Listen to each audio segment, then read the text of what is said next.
Well, this evening I'm going to talk to you about an issue that I am passionate about, and I hope that by the end of the evening you will also be passionate about this, because for me I think the study of emotions and their power to influence people is, I think, one of the most important subjects of our time.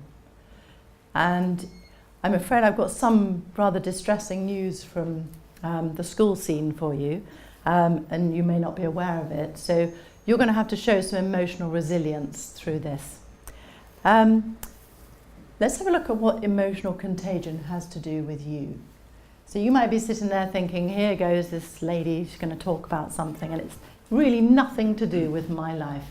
But I'll be here anyway because there's a nice supper coming up, and it's nice to meet with friends. But I'm hoping that by the end of this, you will actually reflect more on your own emotions and the way that you interact with other people, and the power that your emotions have on other people. So let's have a look at my first slide. Okay, what is emotional contagion and how does it affect you? Okay, there was a very interesting news report just recently coming from Consumed by a Dark Force. Did anyone read this, hear this? Anyone tell me where it was from? Okay, it's a little bit worrying. This is St George's Hospital's heart unit, where there was a persistent toxic atmosphere. There was a toxic feud between the surgeons, and the death rate was alarmingly high. This is emotional contagion. It's life and death. You would not want to have been on the surgeon's table as he or she was feeling angry and hoping that they would do better in their heart operation than the other surgeon. It's that important. This is emotional contagion. What's interesting is 37 members of staff were interviewed, and most of them thought higher deaths were inevitable. Now, I think that's shocking. Now, obviously the surgeons have spent years and years studying to save lives. And because of their egos, because of this feud, they said it was a menacing feud. They were showing tribal instincts where people couldn't speak. And what's clear is that all of the people in that unit were responsible. Everybody was responsible, but nobody spoke out. And this is emotional contagion. Let's have another look. It's also very powerful in education. So let's see, what do we mean by contagion? We all know about the traditional definition of something being caught as a disease by touching or someone or something. So a disease transfers. Now this is the Cambridge English Dictionary, and here's the second definition. I don't know, can you see at the back? I'll read it for you. The situation in which feelings, ideas, or problems spread from one place to another. Can you see how this was happening in that hospital unit? Yeah? So in comes an angry surgeon, shouts at the secretary, gets angry with everybody, everybody's scuttling around, and there's this horrible toxic atmosphere. Now this is powerful. Doesn't matter how many degrees you've got, how many masters, if you want to create a toxic atmosphere, it's powerful. Now what's very scary about this emotional contagion, and this is the phenomenon of having one person's emotions, they actually trigger similar emotions and behaviours in other people. Do we recognise this? Yeah? So someone's walking in the room and they've got a scowl on their face and it makes you feel angry. Yeah? So this is a science actually. Now look at this. This is the distressing information for you from the school. 1/5 of 14-year-old girls have self-harmed. This is massive. Okay, look at this. A survey of 11,000 children. 22% of the girls, so it's higher in girls because they're very concerned about their image, etc. But 9% of boys, that's a big rise, 9% of boys said they'd hurt themselves deliberately, on purpose. This isn't just scratching, they're cutting themselves. Now, why are they doing this? And as an educationalist, it hurts me. You know, it's horrific to think you've got children in the classroom who want to die. Now, this is contagion. And what's really scary is it's because they're unable to deal with the emotions. When they cut themselves, physiologically, they get a little boost of a chemical, an endorphin, which makes them feel okay. Obviously, it doesn't last, but they're doing it because they feel in pain. Now, we're talking about 8, 9, 10-year-old children. 200 children a year are committing suicide. Children, school-age children, they don't even write down the 10-year-olds. They haven't written them down, so there's probably more than 200 children. You imagine sitting in a classroom, tightening a cable tie. Does everyone know what those cable ties are? I know a teacher who was in the classroom and a girl was tightening a cable tie around her neck in order to kill herself. In the classroom. Children on suicide watch right across the country. Now, what is going on? And how can we, all of us here, everybody in this room, is responsible? And we all have an effect wherever we go. So let's have a little look. We know that emotions are powerful. They're very contagious. So if 1 in 10 children has a diagnosable mental health issue, 84% of teachers have suffered some sort of mental disturbance over 2 years. Heads are walking out of headships. They're finding it very hard because mental breakdown is so big in schools amongst the staff. Now, if you've got staff who are going into school stressed with a mental illness, they're feeling they're unable to cope, what sort of a role model is that for those children? What positive emotions are they transferring? And in fact, studies have shown that teachers who are stressed shout more. They shout. And the one thing you don't want as a child is a teacher shouting and screaming at you and putting their emotions onto you. So this is big. This is really powerful. So let's have a look at what's happening. So let's just look at some of the mechanisms of emotional transference. So what I want you to do right now is, I don't know if you can see the pictures at the back there, can you see? On the slide I'm going to put up some photographs and I want you just to have a look. And while you're looking at the photographs, just be aware of your emotional response. Don't worry, these aren't horrific. We're going on to something a bit more cheerful now. This is going to cheer you up a bit. Okay. Okay, so having a look at that little sausage there.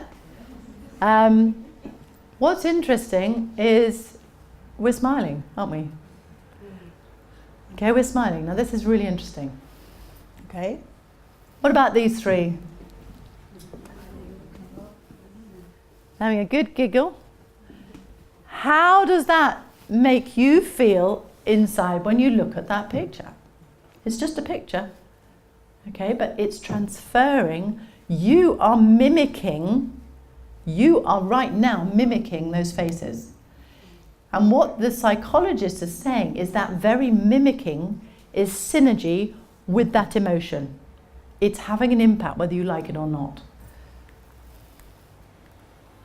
Oh, look at this little one. Okay, so it's interesting because we feel sad when we look at that, don't we? Does that make us feel a little bit sadder than the other ones?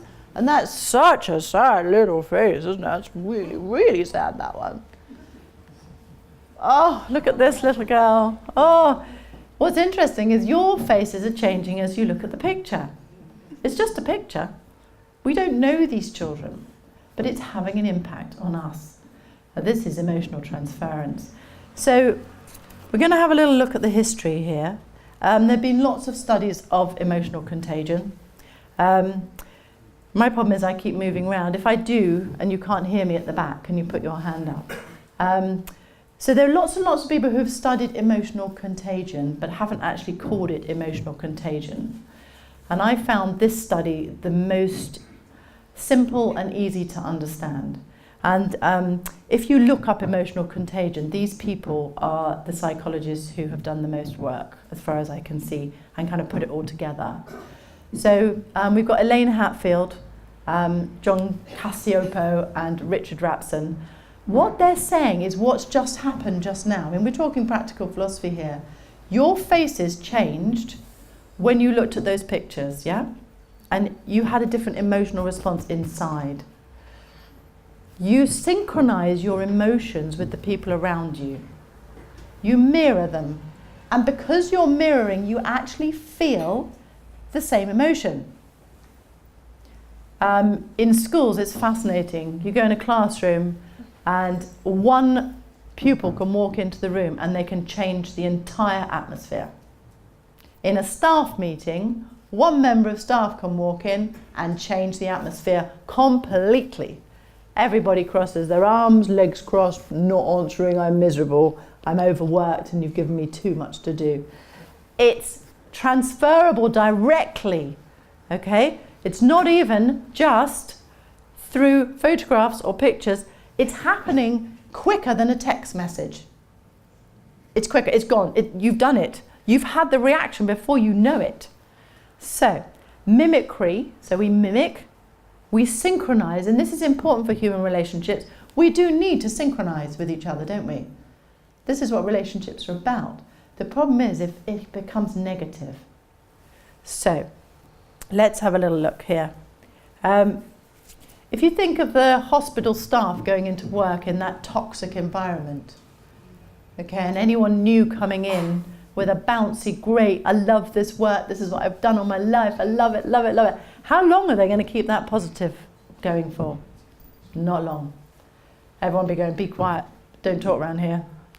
If I go into a staff room and everyone's plugged into their headphones and they're not talking to each other, I think there's a problem because people are not communicating. So let's have a look at this. There's a big business knows about emotional contagion. They know all about it. This is what Twitter, Facebook, Instagram is doing to you. Hands up if you've got a Facebook account. How many of you got Facebook?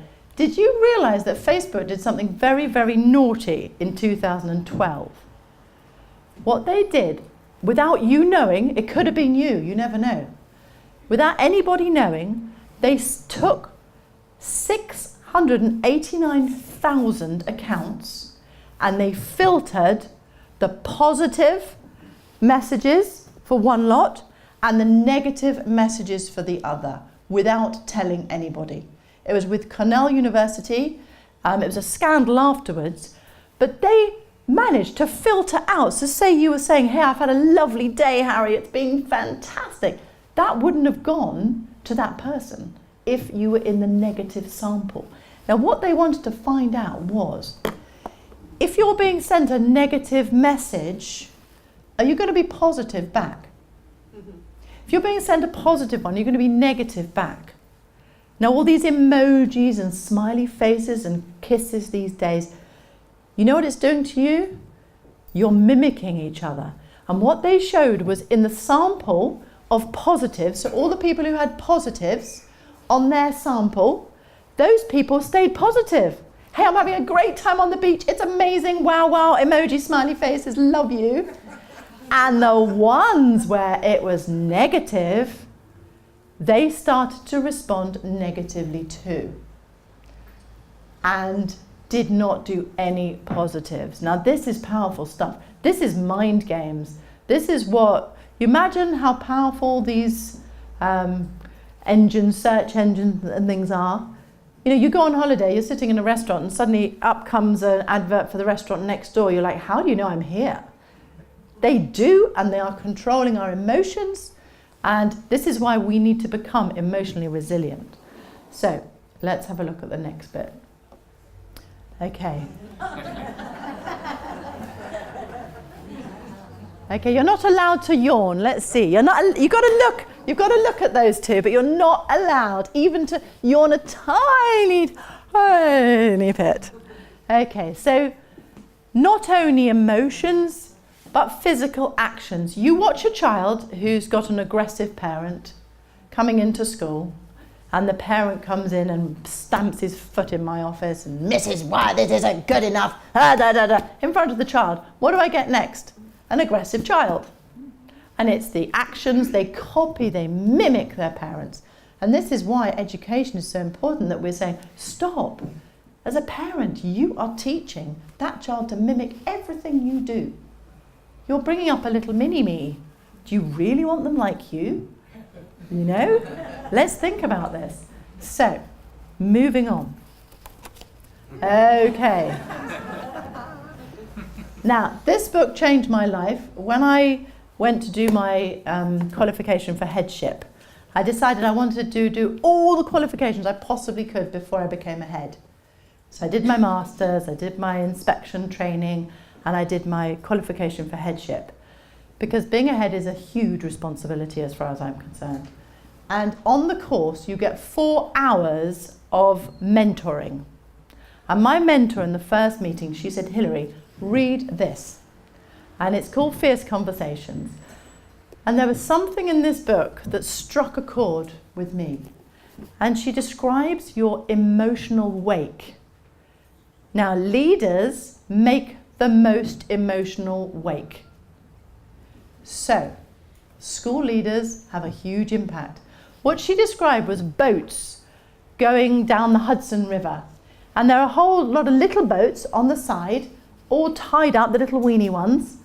And this great big motorboat goes down the middle, really fast. And all these little boats on the side smack against each other. And they're all moving in the wake. And she says, that's what you do as a leader when you walk into your workplace. That's what happens when the boss walks in. She says you have to consider everybody in the workplace is affected by your emotional wake. Do we get this? I mean, hands up if we worked for a boss who we thought didn't care about us at all, and it was a negative environment. Who's been in that kind of situation where you really didn't feel they cared about you? Yeah. Okay. It impacts on your work. You're not going to work so hard, are you? So what I made sure, once I'd read the book, was when I went into school, not to scuttle straight into my office, shut the door and get on with my emails, but to go in and say, good morning to the chef. She cooks beautiful meals. She's very happy. Good morning to the registrar. Good morning to the secretary. How are you today? And make sure that the wake is what you leave behind you. When you leave a room, all of us do, we leave something. What essence are you leaving behind you when you walk out of a room? What's your essence? And so your essence needs to be positive, I think, and caring. And I had a lovely letter from one of the teachers. She said, I always felt you had my back. And that for me was one of the best thank you letters I could have, because she was saying, we feel cared for by you. And that's what this is about. Opening up. Emotions transfer to other people so you can deliberately make positive waves. Go and be a positive, wavy person and make other people feel wavily happy as you walk through a building. It's that simple. Now, who's this? Anyone recognise this poor guy? Yeah?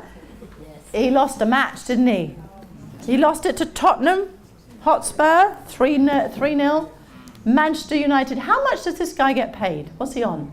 Anyone got any idea of his salary? 8 million. Just a little bit more than, 8 million. Okay. Now, what was it? I was listening to the news, and there was a commentator saying, but, Tottenham Hotspur, they don't spend nearly as much money on their players as Mourinho does. What else can he possibly do to change the situation and get Manchester United winning a game? And do you know what the sports person said? He needs to change his mood. Now, if you work for this guy, right, look at that face, okay? He's angry, he's disappointed, he's fed up. If you watch him on the pitch side at the moment, I've just seen a couple of clips of him, he's like this, isn't he? He walks round, he's like, you shouldn't have done that. You can tell he's criticising the team in his mind, and they feel squashed.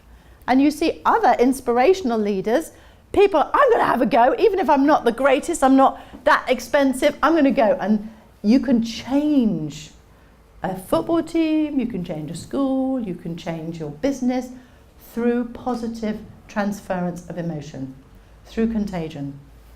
So, let's have a look at my little building positive emotions. Now, what can we do?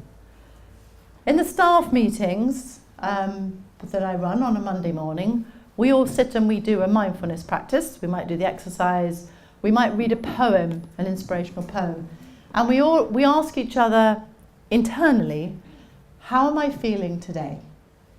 And the staff have actually kept a feelings diary. It's a bit out there. But a feelings diary is really useful. And I do that to myself every morning. How am I feeling?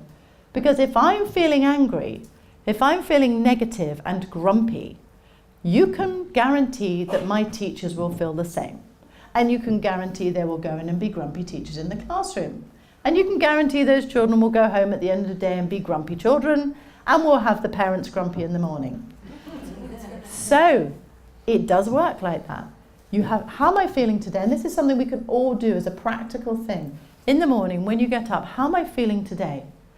And we talk about emotion changes. So say you're feeling low. Say you acknowledge, I'm not feeling very brilliant today. I'm actually feeling really miserable. Okay, you can't take that into the classroom. I'm actually feeling really angry. Okay, don't take that into the classroom. What else can we do? And we read poems to each other. We listen to classical music. We've got a choir so that we can sing it out. So before they go into the classroom, I say to the teachers, I don't want you to take that in with you. You can't. There's a place for emotion, of course, and expressing negative emotion, but not in a professional capacity. So, staff meetings, how am I feeling? What else do we do? Parent involvement. It's not just the children that you're educating in a school. In fact, these days it's much more the parents. So parent involvement is key.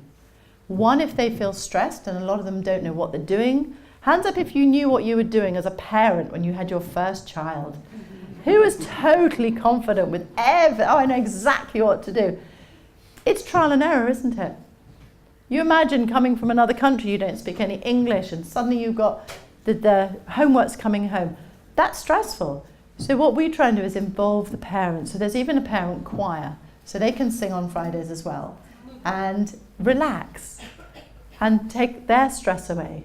So we involve the parents. All the children from next term are doing yoga compulsory as part of the school day. Music, when you come into the building, we have classical music, a little tape recorder, but it does make a difference. If you've come in and your parents have been shouting at you and you've had a really negative experience, walk through the door, there's some calming classical music and teachers who are smiling at you and saying, come in, darling, I've left my emotional stuff behind, I'm going to pay attention to you. That's a really powerful emotion. Someone said, when the parents came for a tour, and she said it's like walking into a warm hug. Now, isn't that nice? You can learn in a warm hug environment, can't you? Because you're not scared, you're not stressed. So it's good for learning. Art, we have a professional art teacher who loves art. So she puts her passion into the art. And you go into the art room, she's got some music on, they're all doing their Monets or their Manets or whatever, and you see their stress levels coming down. The children sing in a choir that's also parents and staff, so that's really useful. We have tea and toast. Now, the smell of toast releases endorphins, apparently. So if you're feeling miserable, just put the toaster on, you don't have to do anything major. Just get a piece of toast out. And what I do is I sit with the year sixes in my office, and they have a cup of tea. We teach them, we get the Debrett's people in to teach them how to sit up nicely and hold their tea. And we have a piece of toast, and they talk about how they're feeling. We're not the only school who's doing all these things, but these things are to create a positive emotional environment so that these young people can be happy, balanced, and spread their happiness too. If you think 80 children going out, happy, smiley, smiley people, it's like a ripple going out. So it's really important. Parent workshops on stress, how to deal with difficult children, behaviour, etc. There are studies that show that if you are grateful your stress levels decrease. So we actually had little envelopes in some of the classrooms. In the morning, the children would come in and write down what they're grateful for. And you saw them sitting, little smiles on their faces as they thought, I'm really grateful for having this and that. So the staff did the same, talked about how grateful they were. And then we praise each other. So we had a staff meeting recently where everyone had to say, I really like working with you because. And what was lovely was my deputy head and her sister worked together. And her sister said, you do everything so well and I've never told you. You know, those sort of experiences where people can praise, there's so much criticism, you haven't got your results, you know, where's your English books there, you haven't got the title underlined. Actually, what about praising each other? So, you know, in a work environment, it's good to praise once a week, I really like what you're doing. And we encourage the children to do that as well. And charity is another way of reducing your own stress.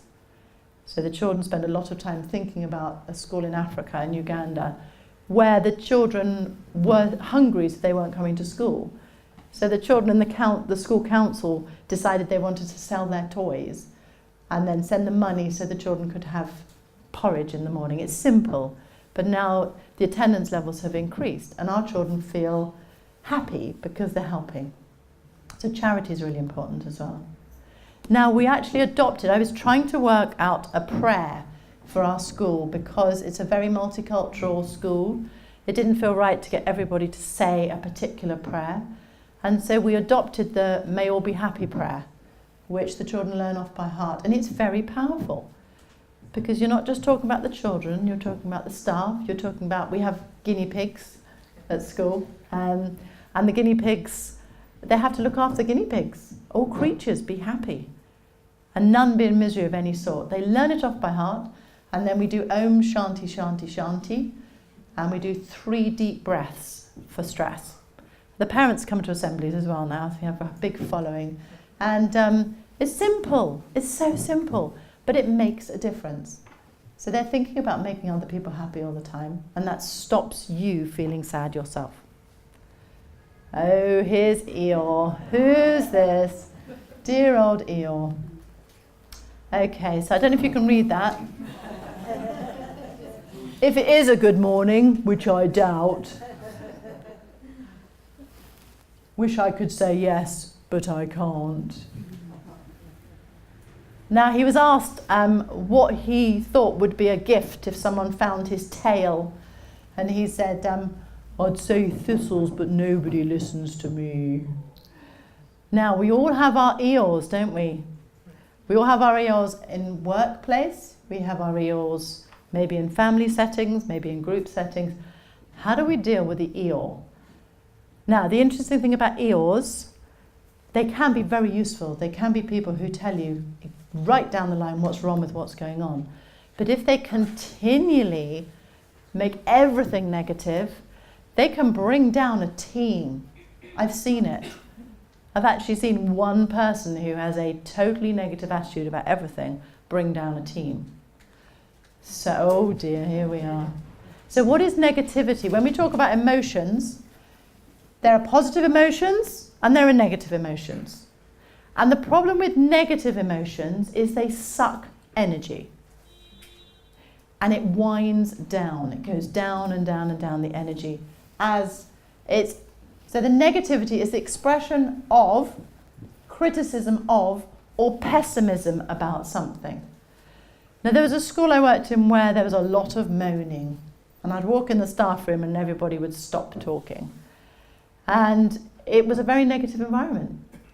So to change that, we put a moan box where you had to put £1 if you wanted to moan, and then a positive suggestion box next to it. And if you put a positive suggestion, you got a cake with the £1 that was in the moan box. Simple, but it stopped that continual driving down. This is awful. Oh, dear, dear, dear, dear. People go, you're moaning, £1 in the box, please. And if they didn't have a positive suggestion, people started getting fed up with them. Because people who are just continually negative, without any positive suggestions, they are sappers. And we know what it's like to be with those people. They take your energy. And it's quite dangerous because it's very hard to stop them doing that. They call them emotional vampires sometimes. So, who's this? Do we recognise this guy? Socrates. Yeah, this is Socrates. Now, I've been studying not only school, but the effect of emotional contagion in business. And there are several businessmen who go out and they get a lot of money for doing conferences, lots and lots of money, to try and change the culture so that a company that's failing is successful. Now, one of the TED Talks I listened to, there was a chap who said to a whole group of people, he said, look, hands up if you like working in a backbiting environment. Nobody put their hand up. He said, how would you like it if there was no backbiting? Everybody put their hands up. He took a piece of paper and he got everybody in the room with their hand up to sign a contract that if the person wasn't in the room, they were not going to speak negatively about them. He transformed company after company after company, because what was destroying the energy in the company was backbiting. And it's basically a subtle form of bullying. And if you get this in a school, if you get this in a staff room, if you get this in a workplace, it's toxic.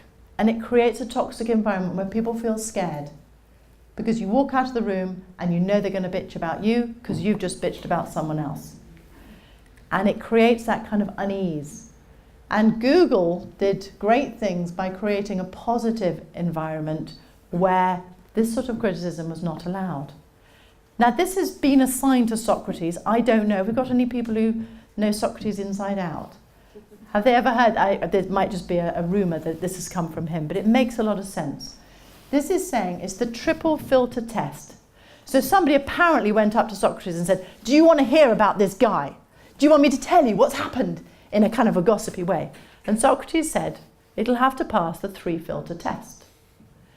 And the first thing he said was, is it true? And the man said, I don't know, I've just heard it. I don't know if it's true. He said, but do you want to hear? Do you want to hear? And Socrates said, well, wait a minute. Is it good? Are you going to tell me something good? Well, not really, no, not really good at all, but it's great to hear it. He said, so I don't want to hear it. And then finally he said, is it useful? And this person went, no way is that useful. And he said, well, go away then, because I don't want to hear that. And if you think of, if we use this as a principle, he was using this in businesses and saying to people in the business, in the office, use this before you say anything. Is it true? Is it good? Is it useful? If not, be quiet. Don't say it. And actually, that's a great thing for a school as well. Have the children, wait a minute, I'm about to say something. Is it nice? No, it's not. Well, I'll stop saying it then. And you change a culture completely into something positive from a negative culture. Now I'm going to introduce you to, I'm not doing too badly with time. This chap is inspirational for me. I came across him when I was looking at TED Talks, and I think you call him Shirazad Shamin, would you say that? I'm not sure how you pronounce his name. Anyway, this guy, look at this for a quote. Take command of your mind. Your mind is your best friend, but also your worst enemy. Know your inner saboteurs. Now, this is a fascinating guy. What he said in the TED Talk, if you watch it, he said, you were all born knowing that you were brilliant. You were all born knowing that you are the true self. He said, but what happens? And he showed a picture of a couple of children with that beautiful smiley face. And then he showed a picture of himself when he was 8, looking very troubled. And he said, what happens to us? We lose that knowledge of who we are as being amazing and wonderful. We lose it. How do we lose it? And he's actually studied through looking at the brain and the way the brain works. He's studied the way thoughts have an impact on the brain and vice versa, which is I find this absolutely fascinating. So he's looked at the neurological scientific evidence. Now, those times when you're feeling stressed and you're looking for the car keys and you don't know where your handbag is, and you think your phone's gone, and your brain shuts down, doesn't it? Can you do anything inspirational, creative, positive when you're in that mode? No. Okay, so this is what he's saying. He says when you're stressed, you're in the limbic left brain, no creativity at all. It's the survivor.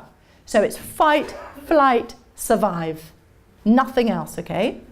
What he then says is, on the right side of your brain, there is, he calls it the sage. Now I think this is brilliant.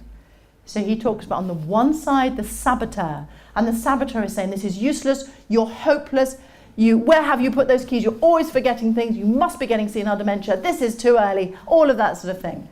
Whereas the positive side, the sage, when you connect with that, the sage connects with the calm. The sage is creative, looks for opportunities, and is completely different. And what he says, which I think links in completely with our philosophy, is to activate the sage, connect with one of your senses for 10 seconds every hour.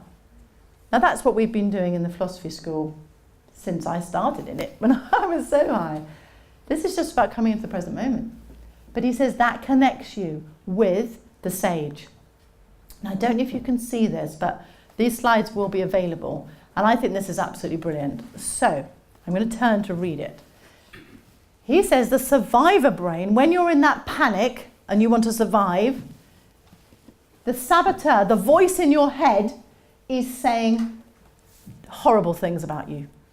It's anxious, full of anger, disappointment. Oh, you've done it again. You always forget your keys. You're absolutely useless. Shame, guilt, regret, and blame. Those are part of that side of your brain. Whereas the sage side, the positive side, says, I can do this. Let's find an opportunity. Let's get through this. There's joy, creativity, peace, calm, resolve, and gratitude. This is the two sides of the brain. And he says what you can do, and he works with CEOs right across America, changing cultures in business. And the way he does it is he says, train your brain to turn to the sage. So when you're in that panic, when you're thinking, oh my gosh, he's got this really simple thing. He says, come into the present moment. He said, just do that with your two fingers. He says, just do that. He says, and just be aware of the lines on your fingers. He said, that's enough to bring you into the moment. And then calmly go to your sage brain. And it was very interesting because when I was asked if I would do this talk, my first thing was, no way, the saboteurs were there. You don't know anything, absolutely useless. Why should they ask you? And even while I was coming up here today, I thought, oh no, and I had the saboteurs all going. Now what he says is just say to yourself, that's just the saboteurs talking. Go away, connect with my sage. And the sage finds an opportunity in every difficulty. So however difficult life gets, he says the sage can find a solution, but you have to fall still. And he talks about meditation. He talks about all sorts of practices. Anyway, he's got a great website. But I just found he really put everything together for me because he was saying that positive thinking is far more useful than negative thinking. Positive thinking is profitable. He actually talks about a positive intelligence quotient. He calls it a PQ. And he can measure people's PQ. And it's all about being positive. He can see how much the saboteurs are affecting people. And he says people with a high PQ, positive intelligence quotient, are 40% better in sales. They're better in teamwork. Productivity increases. Sickness goes down. Your immune system is affected by stress. That is a fact. It's affected by negative thinking. You have more people at work if you're in a less stressful situation. So stress, illness, productivity goes down when people are stressed. And as we know from the hospital example, sometimes people even die. Stress has a big impact. It's a big killer as well. So you have to develop a positive emotional quotient. And he talked about Google creating a psychologically safe environment for its workers. So nothing that was suggested was ever considered stupid. So that Google employees could say anything and no one would put them down. They created a positive environment, and now we see how well Google's doing. In a place where you feel scared to speak, it's negative. You don't grow. The school doesn't grow. Your environment doesn't grow. And you can see schools where there's a negative environment, pupils leave, parents leave. So this is practical stuff. Now Brandon Smith, I'm just going to end up with Brandon. He said, are emotions contagious in the workplace? Well, probably, yes. He says that you need to be aware of your emotional immune system. And what he says is, when you've been with the boss, walk out and see how you feel. What impact has that had on you? And how moved are you? Now, this is something as a head I have to deal with all the time. So I might have a parent in my office angry about something. And when they leave the office, I have to let that emotion go.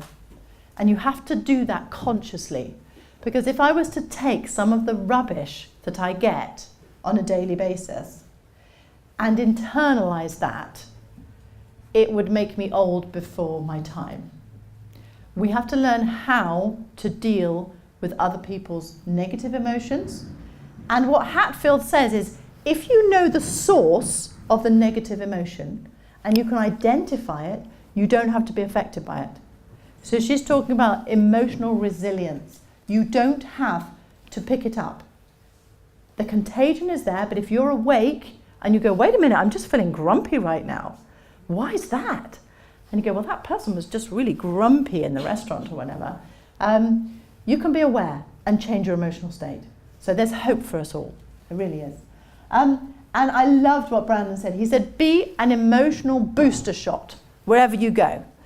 And he talks about being what it's like to be working in a restaurant, what it's like to be working in a hospice, what it's like to be working with sick people every single day, and how that has an impact on you emotionally. You have to smile. You have to pretend you love serving that taramasalata for the 10th time during the day. You have to smile. It has an emotional impact. So he says we should all, this is everybody in this room, we need to be emotional booster shooters. So when you get on the bus, greet the bus driver. They've had a horrible day. Lots of people shout at bus drivers. When you go in the shop, greet the person. It's quite simple.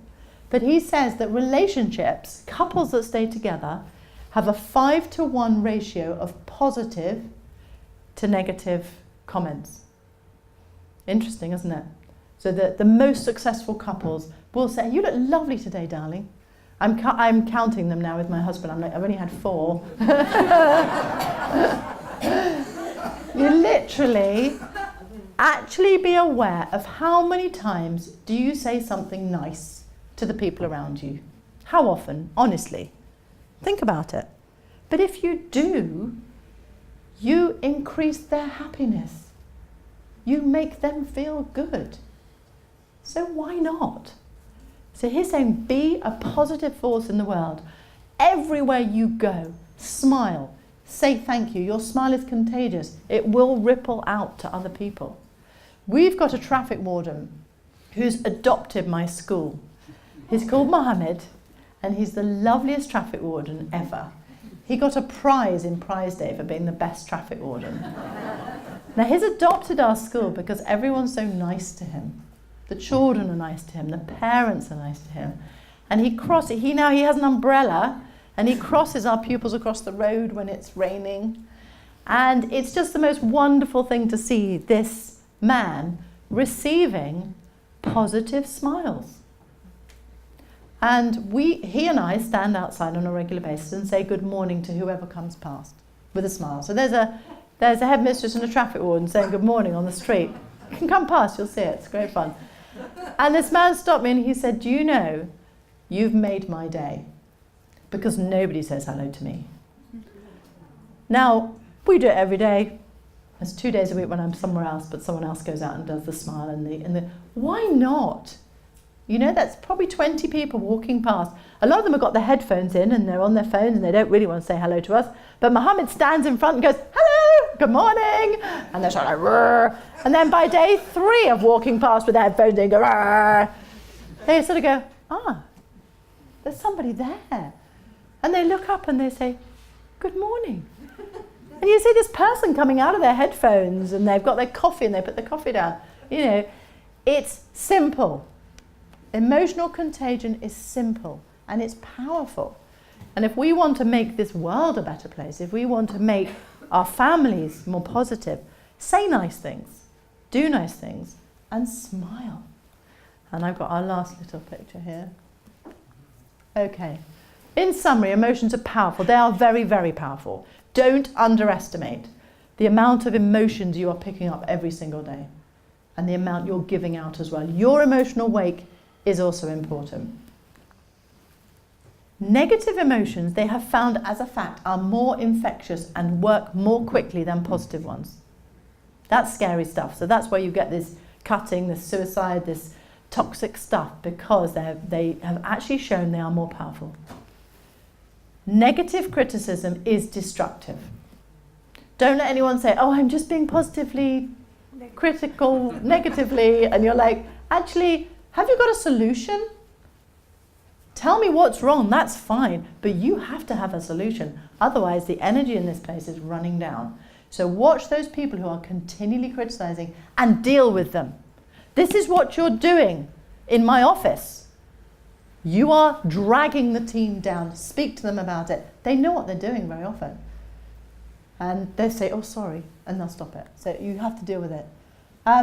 So there's hope for us all. So Elaine and Shiraz both say, by becoming aware of the source of the emotion, you build resilience from contagion. Now, this is the key. Someone asked me, are you going to tell us how we can not be so affected by emotions? These two people say it really is about becoming aware of what's going on. How am I feeling? How often do we go, how am I actually feeling today? Have a little look down and go, how am I feeling? Ooh, ooh, ooh. And then deal with it. Look at the emotions. Embrace them. Feeling sad, feeling unhappy, whatever. And then try a little emotional change. They say exercise, really good for boosting, changing the emotional state. Music. Get your paints out. Do a painting. Go and see a friend, converse with people, talk, and have company. But if you're feeling a negative emotion, it's your responsibility to deal with it. And use an emotional changer, have a coffee, go out to Costa Coffee and have a coffee and a bun or something. But don't live with that negative emotion, because you will be giving that to somebody else, whether you like it or not, merely by walking into a room, which is kind of scary. I would like education to be about emotional resilience. And what we do, one of the things this is happening in lots of schools, by the way. It's nothing special about where I am. But the children have one of these posters in their classroom. And I think it's great. And it's, how are you feeling? And if you're feeling in the blue zone, then you're feeling tired, sad, and unwell. The things you need to do are take some deep breaths, talk to a friend, drink some water, talk to a teacher. Okay, they're feeling blue.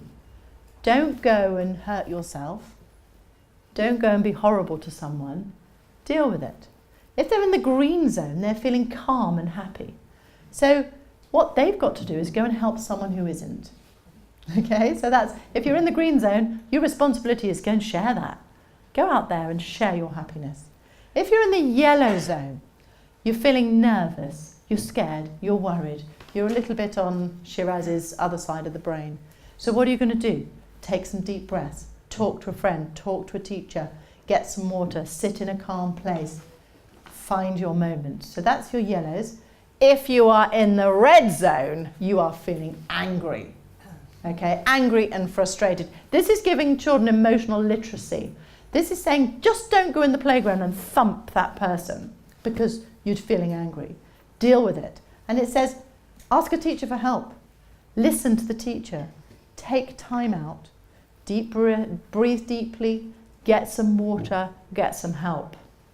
And I've actually worked with children who have behavioural problems, anger issues. And one thing I do for them, and it's something that just came quite spontaneously, was I give them a little red card, and it says on it, I need some help. They put it in their pocket, and just before they're about to have a violent episode, they take it to the teacher and show it to the teacher. Now what's interesting is, with every child I've worked with, once they've got that in their pocket, the anger goes down. They haven't actually got to use it, but they know there's help with their anger. So they've got that card in the pocket. I've seen them actually patting their pocket. There's my safety net. I know I've got someone to talk to. I'm not going to go and hit someone and then get into trouble and then mum and dad will be angry again. There's my safety net. So we're talking about emotional resilience. And this, I think, should be the 4th R in education. And I thought, oh, I've turned it off. Oh, no, here we are. Let's just end with that lovely happy smiley face before we have supper. We will have questions and answers. Hopefully I can answer some of them afterwards. But I hope from listening to what I say, you have realised that emotional contagion very much is to do with you and me and us. Thank you very much.